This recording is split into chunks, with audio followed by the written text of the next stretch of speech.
श्रद्धालुजनों, श्रद्धामयी माताओं एवं बहनों, आज हम सब नवरात्रि के पावन अवसर में श्री राम कथा श्रवण कर रहे हैं। तिथि अष्टमी है।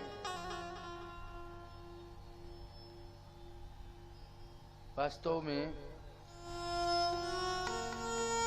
जब भगवान की कृपा और आदि शक्ति की कृपा दोनों ही प्राप्त होते हैं, तभी हमें यह सुंदर स्वर्णिम सुअवसर प्राप्त होता है।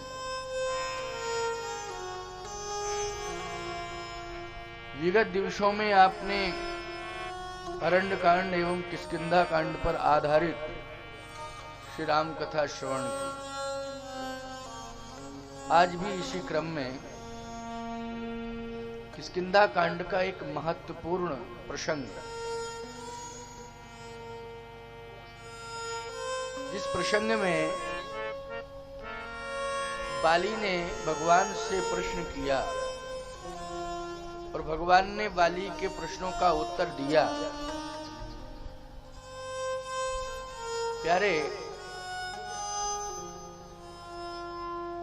इस प्रकार से भगवान ने इतना सटीक उत्तर दिया है कि बाली अचंभित हो गया और भगवान के श्री चरणार बिंदों में गिर पड़ा। कहता है, आप समर्थ प्रभु हैं, मैं पहचान नहीं पाया था।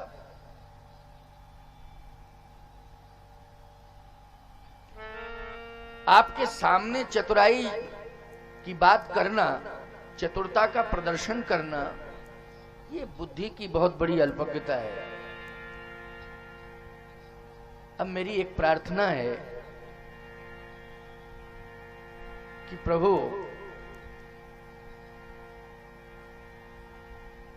मुझसे पाप तो हुए हैं, लेकिन मैंने ऐसा सुना है कि आपका दर्शन यदि हो जाए बड़े से बड़े पापी को, तो उसके बड़े से बड़े पाप भी नष्ट हो जाते हैं। ये आपकी विशेषता है, आपके दर्शन की विशेषता है। तो आपका दर्शन मैं कर रहा हूं, अगर ये सत्य है तो क्या मेरे पाप अभी भी मेरे पास हैं, कि मेरे पाप मुझसे दूर हो गए? भगवान ने कहा, एक बात बताऊं, पापी यदि परमात्मा का दर्शन करे और दर्शन करने के बाद वो पाप को दूर कर ले और फिर पापों की पुनरावृत्ति करने लग जाए और फिर दर्शन करे और फिर पापों की पुनरावृत्ति करे, तो ऐसे काम चलने वाला नहीं है। ये संकल्प लेना चाहिए पापी को कि परमात्मा का दर्शन हो गया है, दर्शन के प्रभाव से यदि मेरे पाप नष्ट हो गए हैं, तो आज मैं परमात्मा का चरण पकड़कर प्रतिज्ञा करता हूं कि पापों को कभी दोहराऊंगा नहीं जीवन में। ये संकल्प होना चाहिए। तो तेरा ये संकल्प है क्या? पापों को कभी दोहराएगा तो नहीं? बाली ने कहा, कभी नहीं दोहराऊंगा। भगवान ने कहा, अगर ऐसा है तो मैं एक वचन और दे रहा हूं। क्या? क्योंकि तू प्रायश्चित कर रहा है, प्रायश्चित करने के बाद पाप दूर हो जाते हैं, और यदि तू पुनरावृत्ति नहीं करेगा तो मैं आज तुझे सजाए मौत की वजह सजाए माफ करूंगा। ये मेरे हाथ में है। मैं देना तो चाहता था मृत्युदंड, क्योंकि मैंने प्रतिज्ञा की थी, सुन सुग्रीव में मारी हूं बालई एक ही बाण, ब्रह्म रुद्र शरणागत गए न उबरहि प्राण। लेकिन आज मैं अपनी प्रतिज्ञा को वापस लेता हूं। बाली ने कहा कि मैंने तो ऐसा सुना है कि आप एक बार जो संकल्प ले लेते हैं उसको पूरा करते हैं, जो प्रतिज्ञा कर लेते हैं उसे पूरा करते हैं, जो कह देते हैं उसे पूरा करते हैं। तो आपने वचन दिया है ना सुग्रीव को कि सुन सुग्रीव में मारी हूं बालही एक ही बार, तो आप एक बार कह देते हैं, वो करते हैं, तो निश्चित रूप से नियम भंग नहीं होगा। आप यदि ऐसा करेंगे कि मुझे सजाए मौत की बजाय सजाए माफ करेंगे, तो ये तो आपका नियम ही बदलेगा, आपको ये शब्द ही वापस लेने पड़ेंगे। भगवान ने कहा यदि कोई व्यक्ति अपने जीवन में परिवर्तन करता है तो मैं अपने नियमों में भी परिवर्तन कर देता हूं। परिवर्तन करके तो देखे व्यक्ति, मैं भी अपने नियमों में परिवर्तन कर देता हूं। तुम परिवर्तन कर रहे हो, मैं अपने संकल्प में परिवर्तन कर रहा हूं। इसलिए भगवान कह रहे हैं अचल करहु तन राखहु प्राण, अचल करहु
बाली ने कहा सुनो कृपा निधान। आप कहते हो कि मैं जीवित रखना चाहता हूं, मुझे आप जीवित रखना चाहते हैं। हाँ, बाली ने कहा क्या मैं इतना बड़ा अज्ञानी हूं कि इस सौभाग्य को खो दूं? इस सौभाग्य से मैं वंचित हो जाऊं, इतना बड़ा अज्ञानी नहीं हूं। ये सौभाग्य तो आपके पिताश्री महाराज दशरथ को नहीं मिला, जो आपके सम्मुख प्राण परित्याग करते।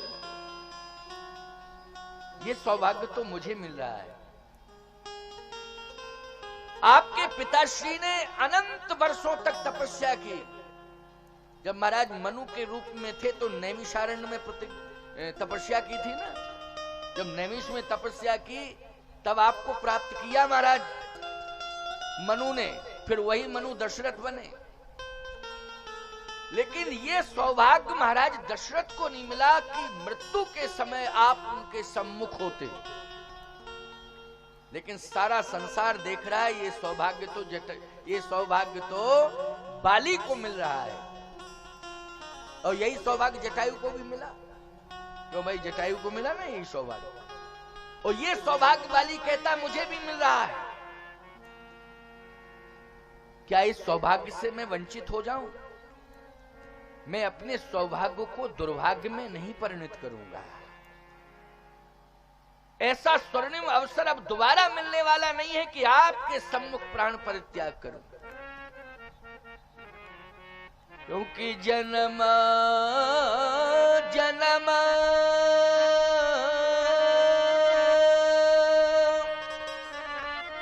मुनि जतन कराही,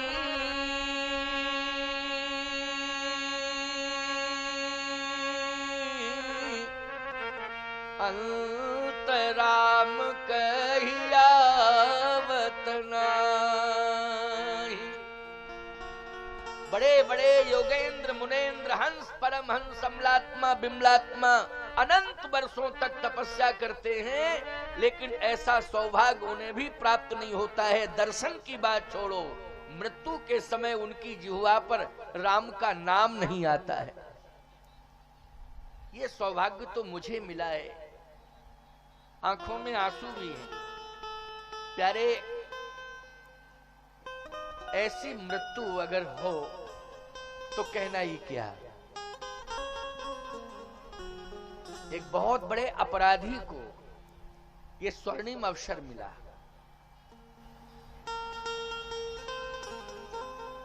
लेकिन आपने कभी सोचा ये स्वर्णिम अवसर कैसे मिला बाली को? कोई पुण्य, कोई सुकृत क्या सामने आ गए हैं? और उसने किस जन्म में सुकृत किए थे, किस जन्म में पुण्य किए थे, जो उसके सामने आज आ गए? मुझे तो ऐसा कोई पुण्य समझ में नहीं आ रहा है। संत विद्वानों ने तमाम प्रकार से शोध किया है, मंथन किया है, चिंतन किया है, लेकिन बाली का कोई ऐसा पुण्य सामने नहीं आया और न दिखाई दे रहा है कि जिसके प्रभाव से परमात्मा सामने आ गया और मृत्यु के समय दर्शन दे रहा है। ये तो कोई पुण्य उण्य की बात समझ में नहीं आ रही, ये सुकृत समझ में नहीं आ रहे।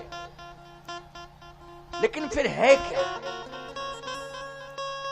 क्या हमारे आपके सामने भी ऐसा अवसर आ सकता है? इतने बड़े पाप आप नहीं करते हो जितने बड़े पाप बाली ने किए।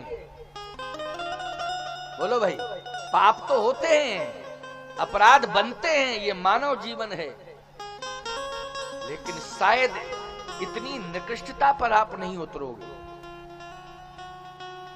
आप विचार करोगे, थोड़ा बहुत तो विचार करोगे ही करोगे। लगभग इस घोर कलिकाल में भी बहन बेटियों के सम्मान के प्रति लगभग 70% व्यक्ति समर्पित है। बोलो, जो सम्मान की रक्षा करने में लगा है। 30% लोगों की बात हम नहीं कहेंगे कि उनकी क्या धारणा है, क्या वो सोच रहे हैं, लेकिन सनातन संस्कृति के संस्कारों में पलने वाला व्यक्ति भले ही घोर कलिकाल में क्यों न रह रहा हो, लेकिन 70% लोगों की धारणा है कि बहन बेटियों के सम्मान की रक्षा होनी चाहिए। घटनाएं घटती रहती हैं, लेकिन प्यारे 70% लोग अभी भी सम्मान के प्रति कृत संकल्पित हैं। लेकिन ऐसा स्वर्णिम सुअवसर उन्हें भी नहीं मिल रहा है। हाँ, राम राम कह के तो शरीर छूट जाता है, बहुत लोगों का छूटा, लेकिन राम सामने आ जाए, राम सामने आ जाए, ऐसे विरले ही महापुरुष हैं। हम वो महान संतों की बात नहीं करेंगे भैया, महान संत हैं, उनके सामने तो भगवान मरते समय क्या नित्य रहते हैं साथ में। वो मृत्यु के समय ही नहीं, वो तो प्रतिदिन भगवान साथ में ही रहते हैं। वो पुरुष नहीं है, वो महापुरुष है, जिनके साथ परमात्मा नित्य रहता है। लेकिन सामान्य लोगों की बात मैं कर रहा हूं, तो बाली महापुरुषों में नहीं आता। वो तो सामान्य नहीं तो है, क्यों है कि नहीं? और सामान्य में भी सामान्य है वो। लेकिन ये स्वर्णिम सुअवसर उसे प्राप्त हो रहा है, आखिर कारण क्या है? थोड़ा सा समझने की कोशिश करना है। ये कथाएं प्रेरणा देती हैं, यही आपके लिए चेतावनी भी है, जिसको संदेश कहते हैं। इस मंच से आपको संदेश मिल रहा है कि हम कैसा व्यवहार करें, किस तरह का हमारा इस धरती पर व्यवहार हो, जिस व्यवहार के प्रभाव से कम थोड़ा बहुत हमें ये अवसर मिल जाए कि राम सामने ना आवे, लेकिन मृत्यु के समय राम का नाम तो आ ही जाए। भाई, राम सामने ना आए लेकिन राम का नाम आ जावे। हमें करना क्या चाहिए प्यारे? इसके लिए संत और सत्संग, ये दोनों ही माध्यम है। और दोनों ही श्रेयस्कर हैं, संत और सत्संग। ये अवसर बाली को नहीं मिला, लेकिन उसके भाई सुग्रीव को मिला कि सन्निधि होगी, वहां विश्वास रखना, भगवंत जरूर मिलेगा। और यही कार्य हनुमान। आज जो ये स्वर्णिम अवसर किसके द्वारा मिला है, माध्यम किसे बना रहा है, श्रेय किसे दे रहा है, तो प्यारे कान खोल करके सुन लेना, अपने भाई सुग्रीव को दे रहा है। किसे दे रहा है? अपने भाई सुग्रीव को दे रहा है। और भगवान से बार बार कहता है कि अब मैं जीवित नहीं रहना चाहता हूं, अब मैं निश्चित रूप से जाऊंगा। ना मुझे पत्नी चाहिए, ना मुझे पुत्र चाहिए, ना राज्य संपत्ति, कुछ नहीं चाहिए, क्योंकि आप मिल गए, सब मिल गया। पत्नी खड़ी है, पुत्र भी खड़ा हुआ है, राज्य भी दिखाई दे रहा है, राज्य की प्रजा भी दिखाई दे रही है, लेकिन वो परमात्मा को देख रहा है और ये बार बार कह रहा है कि प्रभु अब मैं जाना चाहता हूं। भगवान ने कहा जाना चाहते हो, लेकिन मैं तो तुम्हें प्राणदान दे रहा हूं, परंतु तुम लेना नहीं चाहते हो, तो मृत्यु के समय कोई ऐसा वरदान मांग के जाओ कि जो तुम्हारे मन माफिक हो। कौन सा वर चाहिए बोलो, मैं तुम्हारे मन का वर दूंगा। मृत्यु के समय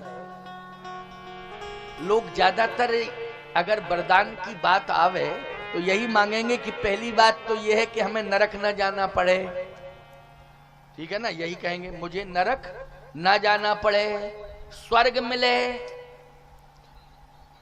अच्छा भाई, स्वर्ग मिले, स्वर्ग में विशेष स्थान मिले रहने के लिए, और यदि ज्यादा है तो आप मृत्यु लोक में भेजना तो टाटा बिरला डालमिया, पदमपत सिंघानिया और धीरू भाई अंबानिया के यहां भेजना। क्यों भाई, अगर भेजना ही है तो। हाँ भाई, ये डिमांड है, ये चॉइस रहती है लोगों की, अपनी अपनी धारणा। लेकिन वाली कहता है नहीं। देखिए क्या बात है साहब, परिवर्तन अद्वितीय, अभूतपूर्व परिवर्तन। वाली कहता है प्रभु आप ये मत सोचना कि मैं ये मांगू आपसे कि मुझे स्वर्ग भेज देना या मुझे बैकुंठ भेज देना, नहीं। अब नाथ कर करुणा बिलोकूं, देव यही बर मांगी हूँ। अब नाथ कर करुणा बिलोकूं,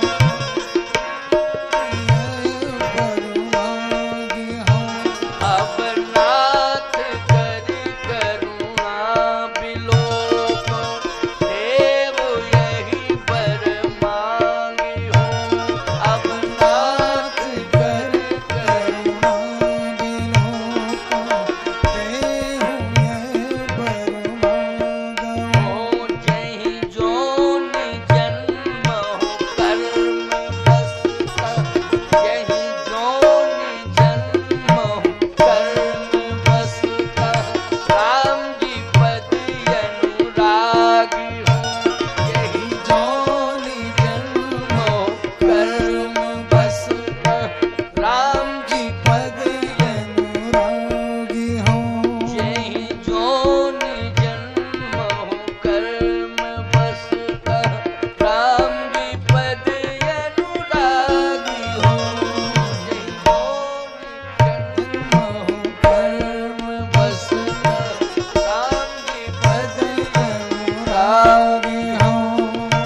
राम जी पद अनुरागी हूँ। राम जी पद अनुरागी हूँ। ये जोनि जन्मो कर्म वसुतः राम जी पद अनुरागी। जैसा मैंने कर्म किया है, मैं यही वर मांग रहा हूं आपसे। जैसा मैंने कर्म किया है उस कर्म के मुताबिक आप मुझे उसी योनि में भेजना। बोलो स्पष्टीकरण है कि नहीं? ये नहीं कहता वैकुंठ भेजो, स्वर्ग भेजो, ये करना। आपका दर्शन हो रहा है ये बहुत है, लेकिन जो मैंने कर्म किया है उस कर्म के अनुसार ही आप मुझे भेजना हो। बोलो मरने वाला साहसी है कि नहीं? है साहसी कि नहीं? वो नरक की भी चिंता नहीं कर रहा है, लेकिन ये कहता है कि कर्मानुसार चाहे जिस योनि में आप मुझे भेज देना, लेकिन जिस समय मेरी मृत्यु होने लगे बस दर्शन देने के लिए अवश्य आ जाना। बस इतना ही मांग रहा हूं, दर्शन देने के लिए आ जाना।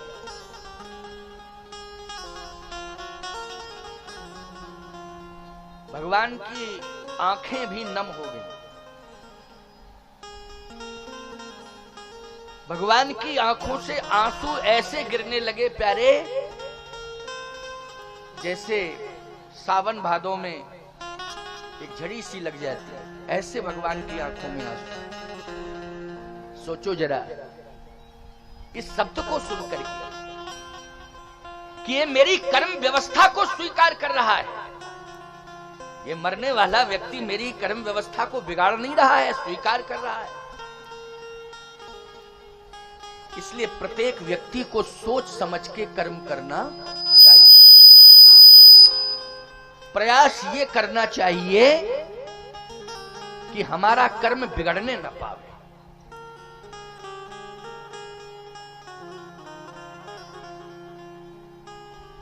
एक और अद्भुत बात मैं आपको बता दूं। क्या?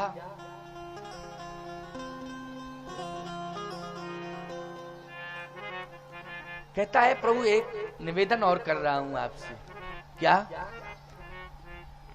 मेरे भाई ने मेरे साथ जो परोपकार किया है, मेरे साथ जो उपकार किया है, उस उपकार को मैं भुला नहीं सकता। उस उपकार को मैं भुला नहीं सकता। मेरी एक अंतिम इच्छा है। क्या? कि भाई से मेरी दूरी हो गई थी, लेकिन आज मैं पंपापुर छोड़ के जा रहा हूं, संसार छोड़ के जा रहा हूं। ये मेरी अंतिम दशा है, लेकिन मैं ये नहीं चाहता हूं कि भाई से दूरी बनी रहे और मैं इस दूरी को छोड़ करके चला जाऊं। इस दूरी को समाप्त करके जाना चाहता हूं। ये दूरी बनी रहे ये मैं नहीं चाहता हूं, दूरी समाप्त हो जाए यह चाह रहा हूं। भगवान ने कहा इसके लिए क्या उपाय करना पड़ेगा? तो बाली कहता है इसके लिए एक ही उपाय है कि बस अंतिम श्वास निकलने के पहले मेरा भाई सुग्रीव मेरे हृदय से लग जाए। मैं एक बात और कह रहा हूं, मरना तो सबको है, लेकिन संकल्प लो कि विरोध समाप्त करके मरूंगा। विरोध छोड़ के नहीं मरूंगा, विरोध समाप्त करके। विरोध को यहां हम विरोध को कायम करके जाएं, विरोध को हम और बढ़ा के चले जाएं। ऐसी कंडीशन पैदा कर लें कि विरोध और बढ़ जाए मेरे जाने के बाद। तो ईमानदारी से बताओ इतिहास कलंकित होगा कि नहीं होगा? कि विरोध स्वयं किया और बढ़ा के चला गया। विरोध को समाप्त करके जाना है। विरोध अच्छा नहीं होता है। इस बात का एहसास बाली को है कि विरोध अच्छा नहीं होता है, जबकि बाहुबली है। लेकिन बाहुबली व्यक्ति भी पश्चाताप कर रहा है कि विरोध अच्छा नहीं होता है, और खास तौर से भाई भाई का विरोध तो अच्छा होता ही नहीं है। विडंबना इस बात की है कि हम पड़ोसी से तो बात कर रहे हैं, लेकिन अपने भाई से बात नहीं कर रहे हैं। पड़ोसी से हमारी बात हो रही है, लेकिन भाई से बात नहीं हो रही है मेरी। इस पर विचार तो करना पड़ेगा कि आखिर कमी कहां है। इस कमी को कैसे दूर किया जाए, पूरा प्रयास करो, जोर लगा दो इसमें कि ये कमी कैसे दूर हो। और माताओं से भी मेरी प्रार्थना है कि इसमें आप सहयोग करिए। जो भाइयों भाइयों में दूरियां बन गई हैं, इसके लिए आप मध्यस्थता करिए।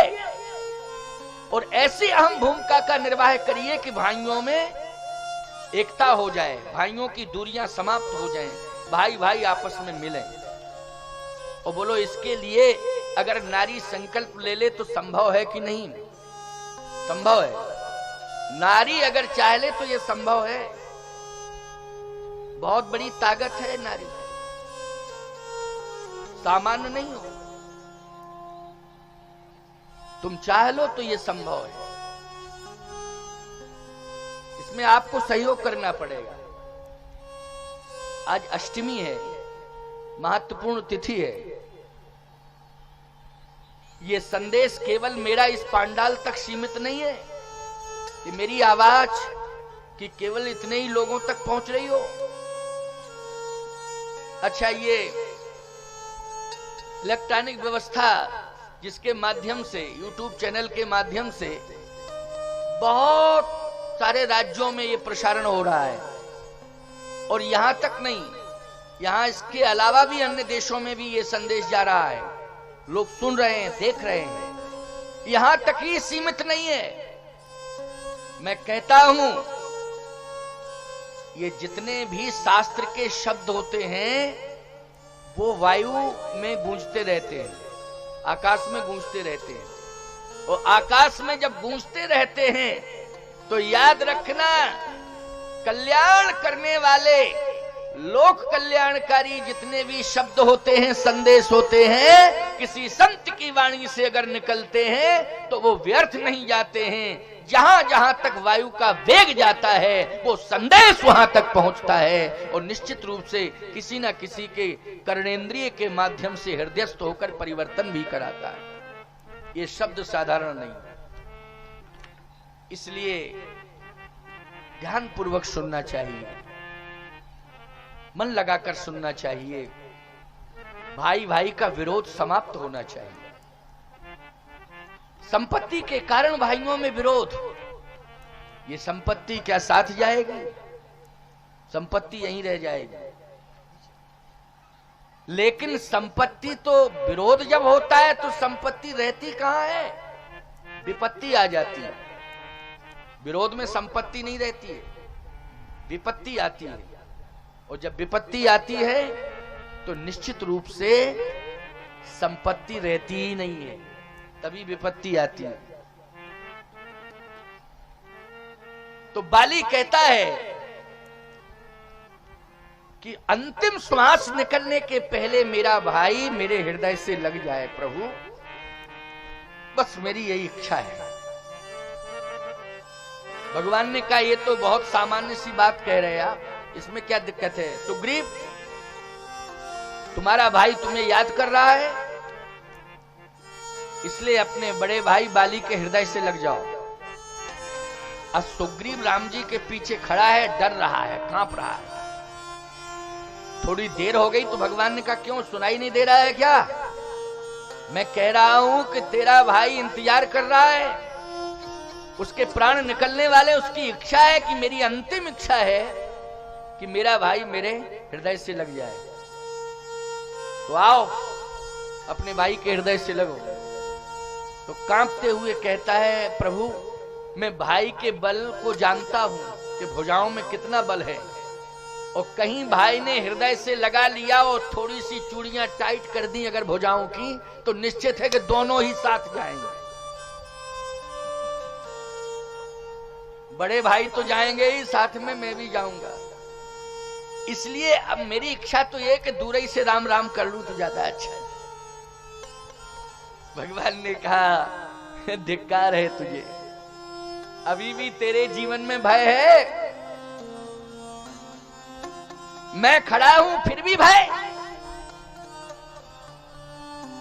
और ये तो विश्वास कर लेना चाहिए कि परमात्मा मेरे बगल में खड़ा है। लेकिन इसका तात्पर्य यह है कि तू समझ नहीं रहा है, मुझे पहचान नहीं रहा है। बाली पहचान गया, तो पहचान गया कि नहीं बाली? यह जौन जन्म हूं कर्म बसता है, राम जी पद अनुरागी हूं, तो समझ ही तो गया है वो। और वो नरक जाने से भी नहीं डर रहा है, वो तो कहता है मैंने जैसा कर्म किया है मुझे वहीं भेजा जाए। लेकिन तू मरने से डर रहा है। लगता है कि तुझे नरक से भय लग रहा है, नरक से भय लग रहा है ना। सुग्रीव कहता है फिर आपका आदेश। भगवान ने कहा मेरा यही आदेश है कि तुम हृदय से लगो। हिम्मत बनी सुग्रीव की, आगे बढ़ा। बाली ने अपनी भुजाएं फैला दी, रोते हुए कहा मेरे भाई मैं तेरा ही इंतजार कर रहा था, तुझे मैं हृदय से लगा लूं, मुझे संतोष मिल जाएगा और मैं चैन की सांस लेकर के अंतिम महाप्रयाण करूंगा। भुजाएं फैलाई और सुग्रीव को हृदय से लगाया। सुग्रीव को जब हृदय से लगाया तो कहता क्या है, सुग्रीव तू महान है और तू मेरा भाई भी है, लेकिन महान भाई है। मैं एक निवेदन कर रहा हूं, यदि कहीं मृत्युलोक में आना पड़े मुझे वापस, तो हे प्रभु अगर भाई के रूप में देना तो मुझे सुग्रीव को ही देना, सुग्रीव ही मुझे भाई के रूप में मिले। इसलिए कि मेरे जैसे पापी को कभी परमात्मा का दर्शन हो ही नहीं सकता था, लेकिन अगर परमात्मा का दर्शन मेरे जैसे पापी को हुआ है तो मेरे भाई सुग्रीव वो तेरे कारण हुआ है, तूने मुझे राम से मिला दिया है। भाई का अगर कल्याण किया है तो भाई सुग्रीव तूने किया है, ना तो पत्नी ने किया है ना पुत्र ने किया है। अगर कल्याण किया है तो भाई ने किया है। अच्छा बोलो, अंगद ने राम से मिलाया है कि तारा ने राम से मिलाया है कि राज्य की संपत्ति ने वाली को राम से मिलाया है कि सुग्रीव ने मिलाया है? सुग्रीव ने मिलाया है। और सुग्रीव भाई है कि नहीं? क्या है? भाई है। सारी दुनिया ये समझ रही है कि भाई भाई में विरोध है, लेकिन आज दुनिया वालों से मैं यही कह रहा हूं कि भाई भाई में कतई विरोध नहीं है। किसी समय में था, लेकिन आज मैं इस बात को कह रहा हूं कि आपस में भाई भाई कभी विरोध न करें। मेरे भाई ने मेरा कल्याण किया है, इसलिए भाई भाई का ही कल्याण कर सकता है। भाई से कभी दुश्मनी नहीं रखनी चाहिए, भाई से ही भाई का कल्याण होगा। किस पर विश्वास करते हो? रिश्तेदारों पर विश्वास करते हो? अपनी संपत्ति पर, अपने प्रभाव पर विश्वास करते हो? ये सब कुछ तुम्हारे पास रहेगा अगर भाई तुम्हारे साथ है तो। और भाई से अगर विरोध हो गया तो सब कुछ चला जाएगा। प्रभाव भी चला जाएगा, पद भी चला जाएगा, धन भी चला जाएगा, सम्मान भी चला जाएगा, अगर भाई तुमसे दूर हो गया। क्योंकि भाई भुजा है। भाई क्या है? भुजा है। और मैं एक बात कहता हूं, माता पिता के चरणों में तुम संपत्ति निछावर कर दो, प्रसन्न नहीं होंगे वो।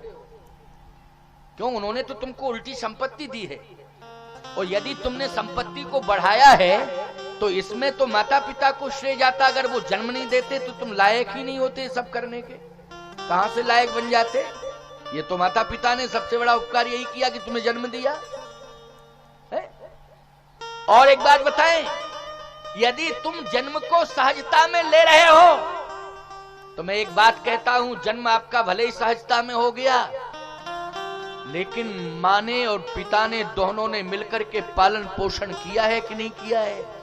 बोलो, किया है कि नहीं किया है? अगर जन्म सहजता में हो गया तो तुमको दूर तो नहीं किया अपने से, अपने पास ही तो रखा। हृदय से मां ने लगाया, और हृदय से ही नहीं लगाया। अगर तुमने जनवरी की ठिठुरती ठंडी में बिस्तर को गीला कर दिया तो मां गीले पर सो गई, लेकिन सूखे पर तुम्हें सुला दिया है। बोलो, ये दृश्य आता है सामने कि नहीं आता है? स्वयं रात भर गीले पर सोती रही, लेकिन तुम्हें उठा करके हृदय पर लिटाया है। रात भर सुलाती रही कि मेरे बेटे को ठंडी न लग जाए। चम्मच में दूध भी रखा है तो 10 बार चम्मच के दूध को फूंक लिया है, कहीं दूध गर्म ना हो, मेरे बेटे के मुंह में छाले ना पड़ जाए। ये ध्यान किसने दिया है? सोचो जरा, ये माँ ने ध्यान दिया। जब तुम चल नहीं पाते थे तो तुम्हारे पिता ने उंगली पकड़ करके तुम्हें चलाया। बोलो चलाया कि नहीं चलाया? तुमसे चलना नहीं आता था, तुम्हारे पिता ने उंगली पकड़ी, तुमको एक कमरे से दूसरे कमरे में, दूसरे कमरे से तीसरे कमरे में, तीसरे कमरे से चौथे कमरे में उसने घुमाया, चलाया, तुम्हें धरती पर चलना सिखाया। इस आशा विश्वास के साथ कि बेटा अभी तुमसे नहीं चला जाता है, तुम्हें तुम्हारी उंगली पकड़ करके तुम्हें चला रहा हूं। जिस दिन मैं 80 साल का हो जाऊंगा, मुझसे चलना नहीं आएगा, तो तुम भी मेरी बुढ़ापे में एक उंगली पकड़ करके मुझे एक कमरे से दूसरे कमरे में पहुंचा देना। बस इसी आशा विश्वास के साथ ये सारा का सारा व्यवहार तुम संसार में आकर भूल गए। जैसे होश आया तो सब भूल गए। खबरदार, अगर इस शिष्टाचार को भूल जाओगे तो परमात्मा तुम्हें कभी माफ नहीं करेगा और संसार में भी तुम्हें सम्मान नहीं मिलेगा। अगर कोई सम्मान दे रहा है तो झूठा सम्मान दे रहा है, वो तुम्हें धोखा दे रहा है सम्मान देकर। इसलिए इस धोखे में मत आना कि माँ बाप का अपमान करके कोई तुम्हें अगर सम्मान दे रहा है तो तुम्हारे साथ धोखा हो रहा है और बहुत बड़ा धोखा हो रहा है। इस धोखे में यदि तुम आ गए तो समझ लेना जिंदगी बर्बाद हो जाएगी तुम्हारी। आज बाली के चरित्र से प्रेरणा मिल रही है, शिक्षा मिल रही है कि मरने के पहले अपने भाई को हृदय से लगाया, बेटे को हृदय से नहीं लगाया। बेटा है अंगद, बोलो अंगद है कि नहीं? बेटे से ज्यादा प्रेम होता है ना, बेटे से ज्यादा प्रेम होता है। पिता भी चाहता है कि मृत्यु के समय मेरी संतान मेरे सम्मुख हो, और सम्मुख ही ना हो, एक बार मैं उसका हाथ पकड़ लूं, बेटे को हृदय से लगा लूं, 2 शब्द समझा करके मरूं। ये प्रयास चलता है, 2 शब्द समझा करके मरूं, क्योंकि जा रहा है ना छोड़ के, उसे लगता है कि अपनी संतान को समझा के मरूं। लेकिन प्यारे, अंगद खड़ा हुआ है, तारा उसकी पत्नी है, आंखों में आंसू है, पूरी प्रजा खड़ी हुई है, लेकिन हृदय से लगाया है तो सुग्रीव को लगाया। सुग्रीव पुत्र नहीं है, सुग्रीव छोटा भाई है, जबकि सुग्रीव के कारण ही उसकी मृत्यु हो रही है। किसके कारण मृत्यु हो रही है? सुग्रीव के कारण। इस बात को भी जान रहा है वो, लेकिन वो इस बात को समझ रहा है कि मेरी मृत्यु सुखद है, क्योंकि परमात्मा मेरे सामने है। मेरा दुर्भाग्य सुग्रीव ने सौभाग्य में बदल दिया है। आज हृदय से लगाया। भगवान राम ने एक बात कही कि बाली, तुमने आदर्श तो स्थापित कर दिया कि मरने के पहले विरोध समाप्त किया, और विरोध समाप्त करके तुम जा रहे हो, और तुमने एक और आदर्श स्थापित किया कि हृदय से भाई को लगाया है। लेकिन तुमने हृदय से अगर भाई को लगाया है तो तुम्हें ये राज्य अंगद को देना चाहिए था। संपत्ति किसे? भाई ठीक है, भाई से प्रेम करना चाहिए, लेकिन संपत्ति तो बेटे को ही मिलती है। क्यों संपत्ति भाई को नहीं मिलती है? संपत्ति विरासतन जो अधिकार होता है, विरासतन जो संपत्ति होती है, वो भाई को नहीं मिलती है। वो किसे मिलती है? संतान को, पुत्र को। तो ये राज्य मैंने तो राज्य सुग्रीव को दिया है, लेकिन तुम वरदान मांग लो, मैं डिसीजन चेंज कर दूंगा। यही मांग लो कि हृदय मैंने भाई को दे दिया, हे प्रभु अब राज्य जो है मेरे बेटे को दे दो अंगद। क्या बात है, भगवान भी परीक्षा लेते हैं ना, है भगवान परीक्षा लेते हैं। भगवान ने सोचा जरा इसको टटोलूं, समझूं कि ये कहता क्या है। भगवान ने कहा बाली, अभी भी मैं परिवर्तन कर दूंगा, भले ही मैंने सुग्रीव को राजा बनाया है, लेकिन अधिकार तेरे पुत्र का बनता है, अंगद को राजा बना दूं। बाली कहता है नहीं, नहीं नहीं नहीं, आपने जो निर्णय लिया है उस निर्णय में मैं हस्तक्षेप नहीं करूंगा, क्योंकि ईश्वर की व्यवस्था के प्रति आस्था रखनी चाहिए। ईश्वर की व्यवस्था में व्यवधान नहीं बनना चाहिए, बल्कि उस व्यवस्था के प्रति क्या करना चाहिए, आस्था रखनी चाहिए, व्यवधान नहीं। ये तो आपकी व्यवस्था थी, आपकी व्यवस्था में व्यवधान क्यों बनूं? आपने राजा बनाया है, आपने जिसको राजा बनाया है उसको मैं भिखारी बना दूं? ये मेरा धर्म नहीं है। आपने जिसको राजा बनाया है मैं भी उसे राजा बनाता हूं, मैं भी उसे राजा मानता हूं। अब बात यह है कि अंगद मेरा बेटा है, और अगर अंगद ऐसा सोचता है कि ये संपत्ति मुझे मिलनी चाहिए थी, तो पिता मुझे देके क्या जा रहा है? अपने भाई को हृदय भी दिया, अपने भाई को संपत्ति दे दी, राज्य दे दिया, सब तो भाई को दे दिया, आखिर संतान को क्या दिया? ये बड़ा मार्मिक प्रसंग है। तो भाई समझ में आ रहा है कि नहीं आ रहा है? बहुत महत्वपूर्ण बातें हैं। केवल हम चौपाइयां, छंद, सोरठा गा बजा के और ताली बजा के ये सब करके आपके बीच से चला जाऊं तो मैं ये उचित नहीं समझता हूं, जब तक हृदय परिवर्तन ना हो। कुछ ऐसी हृदय स्पर्शी बातें होना चाहिए कि जिन बातों को हम सोते समय भी याद रखें। एक महात्मा ने कुछ कहा था, सोते समय भी हमें वो बातें याद आवे। यही तो सत्संग है, और प्रेरणादायी सत्संग इसी को कहते हैं।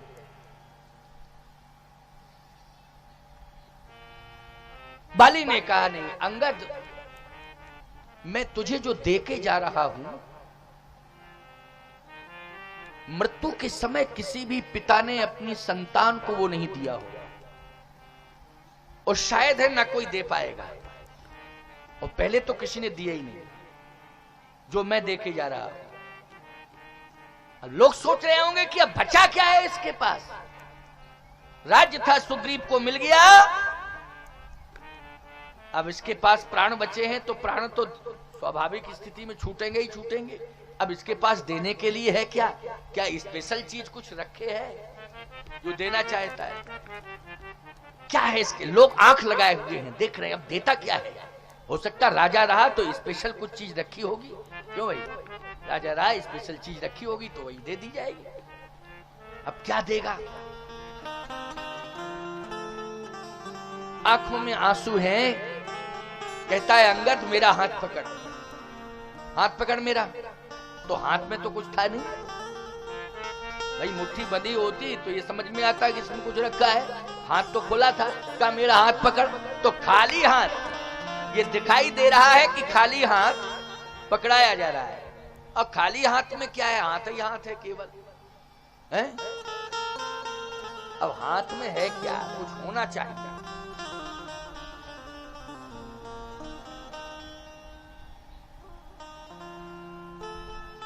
अंगद ने हाथ पकड़ लिया,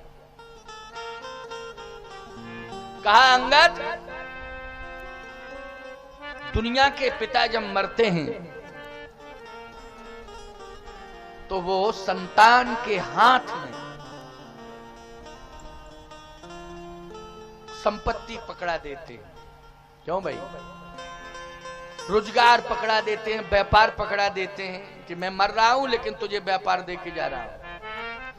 रोजगार, व्यापार, परिवार, और ज्यादा होता है तो मोटर कार भी दे देते हैं। लो गाड़ियां 2-2, 4-4, आनंद लो, मैं तो जा ही रहा हूं, ये सब तुम्हारे लिए किया था।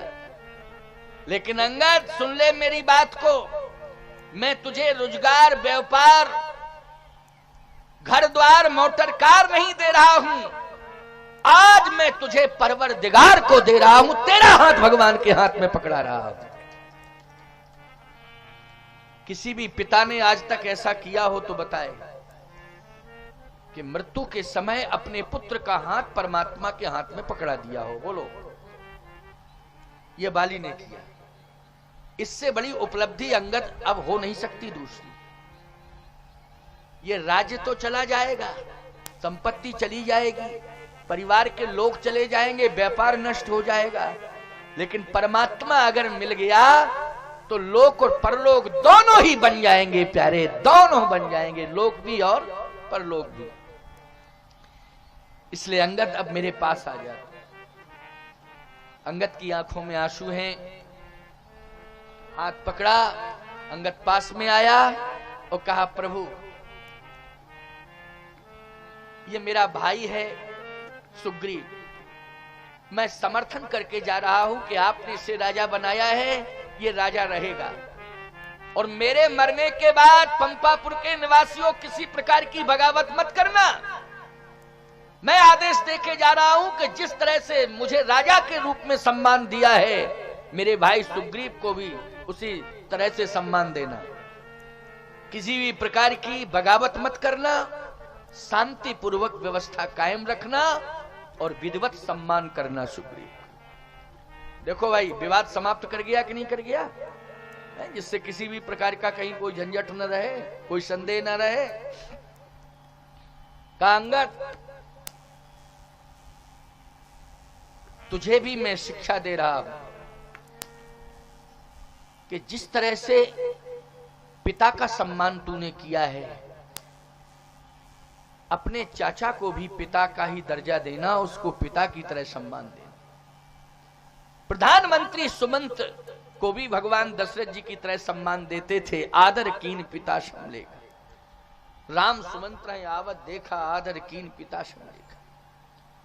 पिता के समान सुमंत को भी सम्मान दिया ना राम जी ने। सम्मान पिता की तरह करना। और कहा प्रभु और कुछ नहीं है, बस अंगद का हाथ आप पकड़ लीजिए, और कुछ नहीं चाहता हूं। भगवान ने अपना हाथ बढ़ाया, बाली ने अंगद का हाथ भगवान के हाथ में दे दिया और कहा अंगद लेकिन करना क्या है तुझे? हाथ तो मैं भगवान के हाथ में दे रहा हूं, प्रभु राम के हाथ में दे रहा हूं, लेकिन एक काम करना, इन हाथों से तू भगवान के चरणों की सेवा करना। क्या करना? सेवा करना।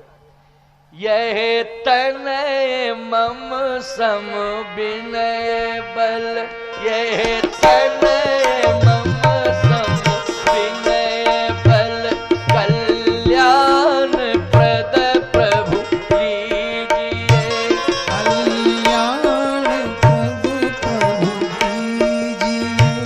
यह तनय मम सम विनय बल, कल्याण प्रद प्रभु लीजिए, कहे बाहि सुर नर नाहि, आपन दास अंगद कीजिए, कहे बाहि सुर नर नाहि, आपन दास अंगद कीजिए, दास अंगद कीजिए, दास अंगद कीजिए, दास अंगद कीजिए। मेरी प्रार्थना है आप अंगद को दास बना लीजिए। बोलो क्या बनाया? दास। भाई को बना दिया दोस्त और पुत्र को बना दिया दास। ये भी नहीं कहा कि युवराज तो बना ही दिया था भगवान ने, अंगद कहां युवराज? अंगद को युवराज बना दिया था, लेकिन ये नहीं कहा युवराज आप मेरे सामने घोषित कीजिए। ना ना, दास, अपना दास से घोषित कीजिए, अपनी वाणी से कहिए कि ये मेरा दास है। ये नहीं कि युवराज है युवराज है युवराज है, दास दास दास।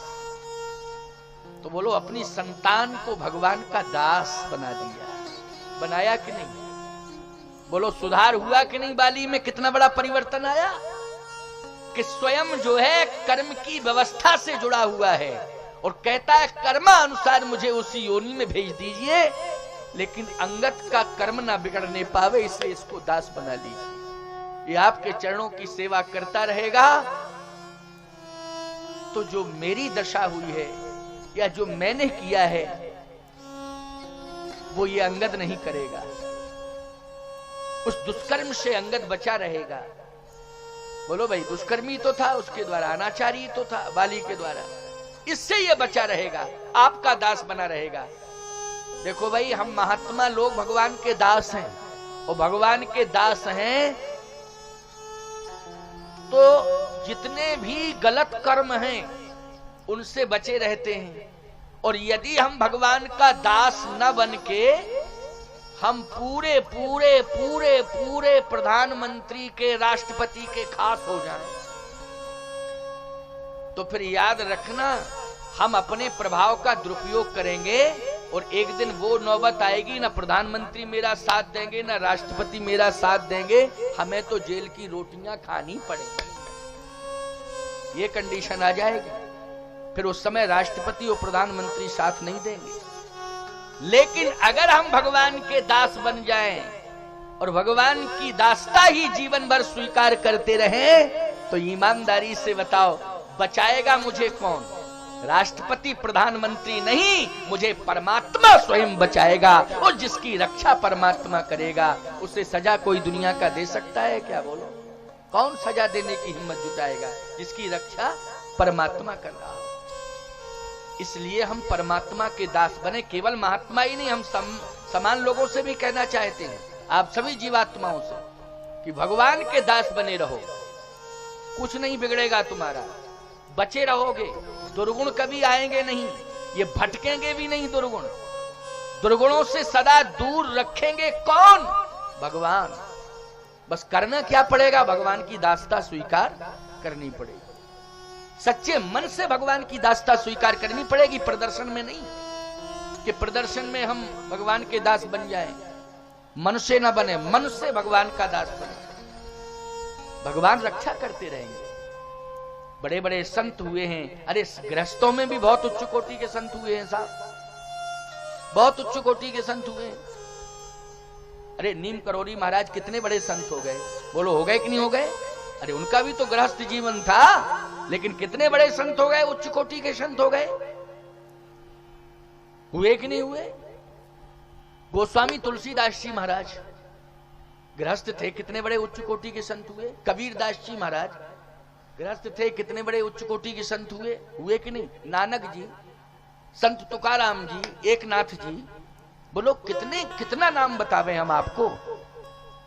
नीम करोड़ी बाबा, और उन्हीं के स्वरूप में हमारे संत बच्चा महाराज जी हैं, जो बच्चा बाबा हैं, जिन्होंने अपनी परंपरा को नीम करोड़ी धाम से जोड़ा है और विशेष रूप से कामतानाथ जी को अपना आराध्य स्वीकार किया है कि कामतानाथ जी हमारे आराध्य हैं। लेकिन नीम करोड़ी बाबा की पूरी कृपा, पूरा स्वरूप उनके अंदर समाहित है।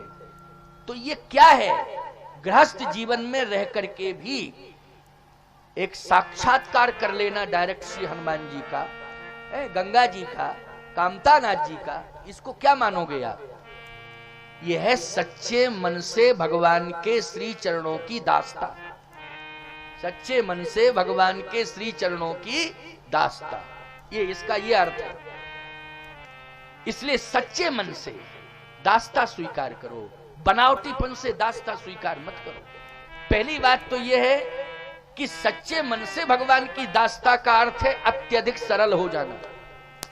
ये सच्चे मन की दास्ता है, अत्यधिक सरल हो जाना। सरल का मतलब अपना ही भान ना रहे कि हम हैं क्या। इतनी सरलता आ जाए कि अपने आप को ही भूल जाए व्यक्ति कि हम हैं क्या। ये सरलता होनी चाहिए। यही सरलता हनुमान जी में थी। अत्यधिक सरल थे हनुमान जी, लेकिन जब कोई विशेष और विषम परिस्थिति आती थी तो विराट रूप धारण कर लेते थे। हैं? तीनों लोग हाँकते कांपे, वो भी स्थिति आ जाती थी।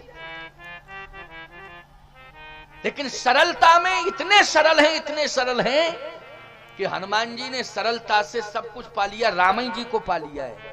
राम जी का जो था वो तो मिल ही गया, लेकिन रामई जी हो गए उनके, सदा उनके हृदय में रहते हनुमान जी की सरलता से। इसलिए जो भगवान का दास है उसे सरल होना पड़ेगा। यदि वो सरल नहीं है तो भगवान का दास नहीं है। ये मैंने आपको अर्थ बता दिया है। ये जरूरी नहीं है कि हम महात्मा हैं, बहुत बड़े संत हो जाएं तभी हम सब कुछ कर सकते हैं। नहीं, सामान्य गृहस्थ जीवन में भी सब कुछ किया जा सकता है। इसके लिए बस करना क्या है, सच्चे मन से दासता स्वीकार करो भगवान की।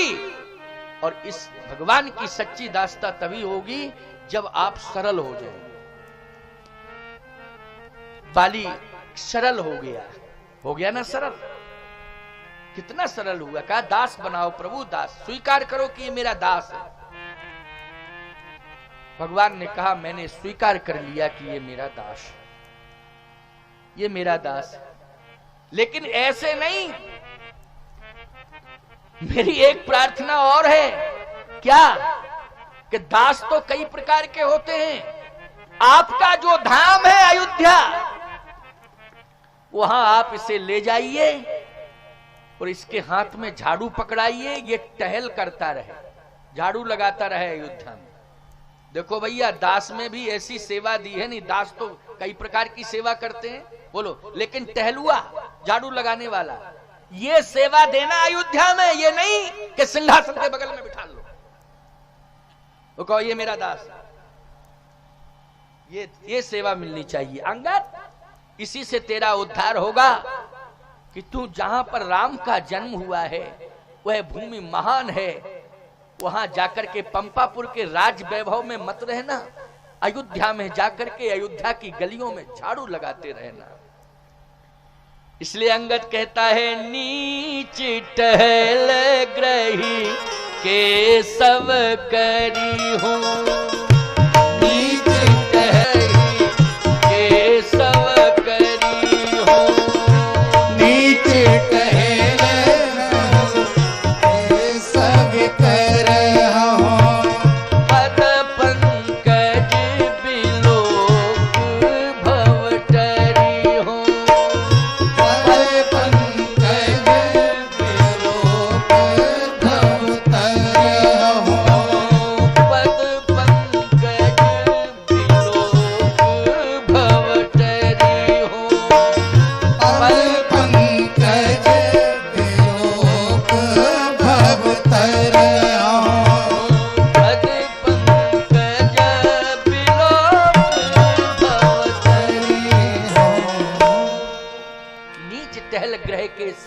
करी हो। भगवान से यही याद दिला रहा है अयोध्या में अंगद कि प्रभु मुझे झाड़ू दे दो और आदेश दो कि मैं अयोध्या की गलियों को साफ करता रहूं। ये संस्कार किसने दिए थे? सेवा के संस्कार। आज झाड़ू लगाने में संकोच करते हो, कहते हो हम बहुत बड़े आदमी हैं, बहुत बड़े सेठ हैं, हमारे पास तो अरबों खरबों रुपया है, हम बहुत बड़े नेता हैं, तमाम लोग हमारे आगे पीछे घूमते रहते हैं, हम झाड़ू लगाएंगे। ये अभिमान बोलता है लोगों का। ये सबसे बड़ी सेवा है, नीच टहल ग्रह के सब करी। केवल एक झाड़ू दिलवा दीजिए प्रभु और मैं पूरी अयोध्या की गलियों को साफ करूं। एक राजा का बेटा कह रहा है। इसलिए सेवा का संकल्प लो। भगवान शंकर भी सेवा करने के लिए ही हनुमान बने। जय शरीर रति राम सो सोई आदर ही सुजान, रुद्र देह तज नेह बस शंकर भय हनुमान। जान राम सेवा सरस, जान राम सेवा सरस, समझ कीन अनुमान, पुरखाते लड़का भय हरते भय हनुमान। जान राम सेवा, सेवा के कारण। सेवा साधारण नहीं होती है। सेवा जिनको मिल जाती है ये समझ लेना चाहिए कि उनका दुर्भाग्य सौभाग्य में बदल रहा है। इसलिए मैं कहता हूं कि सेवा के प्रति सदा समर्पित रहो, सेवा भावी बनो। कहा प्रभु इतनी कृपा आपने कर दी, अब मुझे जाने दो। बाली कह रहा है, एक हाथ से भाई को हृदय से लगाए है और दूसरा हाथ अंगद को पकड़ाए है और अपने हाथ से भगवान के हाथ में अंगद का हाथ थमा दिया। पत्नी रो रही थी। कहा तू इसलिए रो रही है? बाली कह रहा है कि मैं जा रहा हूं। अपने को तू अनाथ मान रही है ना कि मेरा पति जा रहा है इसलिए अब मैं अनाथ हो गई हूं। लेकिन सुन तारा, जो सौभाग्य राम की मां को नहीं मिला वो सौभाग्य तुझे मिल रहा है। ये राम सामने खड़े हुए हैं, इनकी मां कौशल्या को यह सौभाग्य नहीं मिला। वो आज भी चाह रही है कि मेरा पति तो चला गया, मेरा बेटा मेरे सामने हो। मेरा पति चला गया है लेकिन मेरा बेटा मेरे सामने हो। लेकिन राम अयोध्या में नहीं है, कौशल्या के सामने। राम पंपापुर में अंगद की मां के सामने। किसके सामने? अंगद की मां के सामने। और याद रखना, तू तो जाना ही नहीं चाहती थी, मुझे भी रोक रही थी। कल की कथा में आपने सुना था ना, तारा ने रोका था ना बाली को, मत जाओ मत जाओ मत जाओ, ये काल नहीं, काल के भी काल हैं, आपकी मृत्यु हो जाएगी, मैं अनाथ हो जाऊंगी। बहुत प्रयास कर रही थी रोकने का, लेकिन मैंने ही तो तुझे समझाया था। कह बाली सुन भीर प्रिय समदर्शी रघुनाथ, और जो कदाचि मुझे मारे हैं तो पुण्य हो सनाथ। अगर भगवान है और मैं मारा जाऊंगा तो सनाथ हो जाऊंगा, लेकिन तू आज अपने को अनाथ मान रही है। भगवान सामने है फिर भी तू अनाथ मान रही है। ये सौभाग्य राम की मां को नहीं मिला कि वो राम को अपने सम्मुख खड़ा कर लेती, लेकिन ये सौभाग्य तुझे आज मिल रहा है। तू क्यों अनाथ मान रही है? अरे मैं जा रहा हूं, तेरा पति हूं, तेरा नाथ ही तो जा रहा है। लेकिन याद रखना, तू अपने को अनाथ मत समझना, क्योंकि जब पति चला जाए तो जगतपति की शरण को स्वीकार कर लेना चाहिए। आज जगतपति तेरे सामने खड़ा है, चरण पकड़ ले, तेरा उद्धार हो जाएगा। बस उसी समय जो है रोते रोते तारा ने भी भगवान के चरण पकड़ लिए। देखो, पुत्र को दास बना दिया और पत्नी को भी भगवान के चरण से जोड़ दिया। मृत्यु के समय ऐसा कार्य किसी ने किया क्या? बोलो, कि पुत्र और पत्नी सबको ही भगवान के चरण से जोड़ दिया। ये सौभाग्य। अब तारा अनाथ कहां रही? बोलो, जब भगवान मिल गए तो अनाथ रही क्या? अनाथ नहीं है वो। मीरा जी ने क्या कहा था?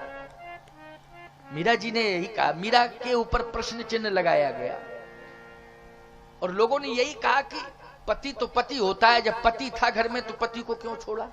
अगर मृत्यु हो जाती तो अलग बात थी, वो तो पति घर में अभी भी है।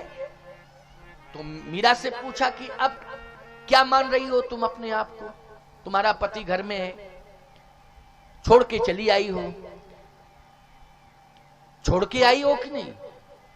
तो मीरा कहती है, मेरा पति तो मेरे सामने है। कौन है? भगवान के सामने खड़ी थी। किसके सामने खड़ी थी? मीरा बोली, मेरा पति तो मेरे सामने है, कहां छोड़ के आई हूं? किसे छोड़ के आई हूं? कहे, कौन पति? कहे, मोरे तो गिरधर गोपाल दूसरो न कोई, मोरे तो गिरधर गोपाल दूसरो न कोई, मोरे तो गिरधर गोपाल दूसरो न कोई, मोरे तो गिरधर गोपाल दूसरो न कोई, मोरे तो गिरधर गोपाल दूसरो न कोई, जाके सिर मोर मुकुट मेरो पति सोई, जाके सिर मोर मुकुट मेरो पति सोई, जाके सिर मोर मुकुट मेरो पति सोई, मोर तो गिरधर गोपाल दूसरो न कोई, मोर तो गिरधर गोपाल दूसरो न कोई, दूसरो न कोई, दूसरो न कोई, दूसरा कोई नहीं है, केवल एक गिरधारी मेरा पति है। तो क्या ये झूठ है कि वो पति नहीं है संसार में जिसका वर्णन तूने पहले किया था? वो नहीं है पति। एक ही बात कह रही है मीरा कि पति जब मंडप के नीचे वर्ण करता है, किस रूप में बैठता है मंडप के नीचे? विष्णु रूप में होता है ना, विष्णु के रूप में। विष्णु का क्या व्यवहार होता है, विष्णु का क्या आचार विचार होता है? उसे विष्णु की तरह आचार विचार करना चाहिए कि नहीं?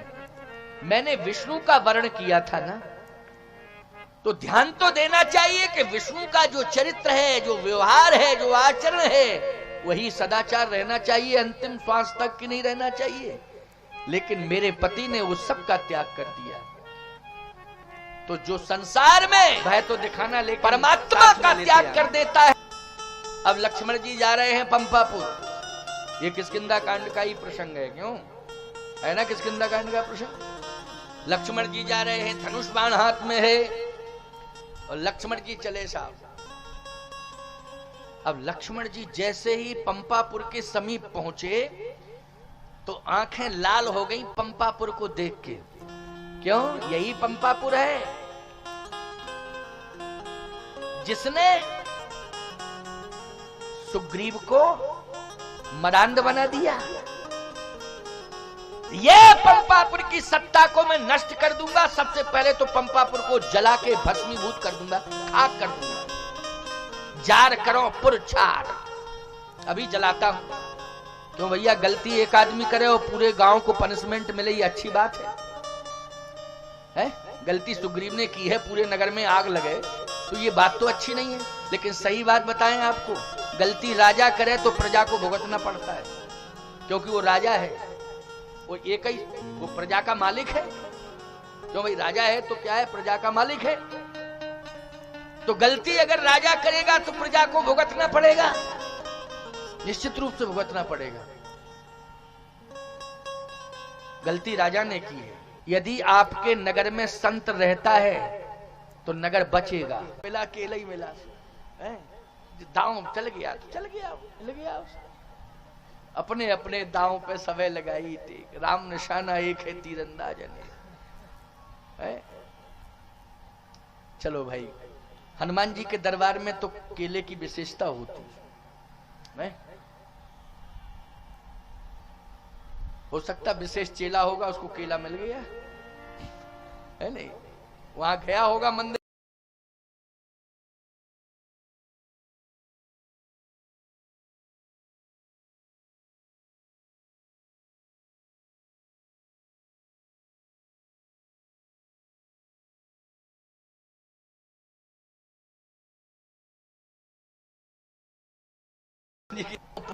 अब घबरावे, कांपे। पत्नी आई रोमा, क्या हो गया, वैद्य को बुलाऊं? अरे वैद्य मुझे बचा पाएगा? क्यों? बोले जब काल आ जाता है तो वैद्य काम नहीं करता फिर। क्यों भाई, वैद्य उपचार करता है, लेकिन काल जब आ जाता है तो अंत में जब दवा असर नहीं करती तो वैद्य भी कहता ऊपर वाला जाने। भाई हमसे तो जितना बन सकता था उतना मैंने किया, लेकिन अब ऊपर वाला जाने, अब हम क्या जाने, हमारा प्रयास जितना था